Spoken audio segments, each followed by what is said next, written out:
দেশকে অর্থনীতি ও রাজনৈতিকভাবে গড়ে তুলতে হলে ঐক্যের কোনো বিকল্প নেই বলে মন্তব্য করেছেন বিএনপির মহাসচিব ও স্থানীয় সরকার মন্ত্রী Mirza Fakhrul Islam Alamgir. Bangladesh apparels garments manufacture association আয়োজিত এক অনুষ্ঠানে তিনি এই কথা বলেন। তিনি বলেন, বিগত দিনে বিপুল পরিমাণ অর্থ দেশ থেকে পাচারের কারণে বিরাট চ্যালেঞ্জের মুখে সরকার। প্রধানমন্ত্রী ভঙ্গুর অর্থনীতিকে টেনে তোলার চেষ্টা করছেন। গার্মেন্টসের যেসব চ্যালেঞ্জ রয়েছে তার সমাধানের চেষ্টা করবে সরকার।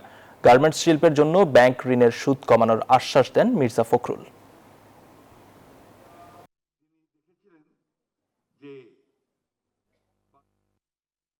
প্রধানমন্ত্রী তারেক রহমান সাহেব তিনি তার চিন্তা ভাবনা নিয়ে এগুচ্ছেন।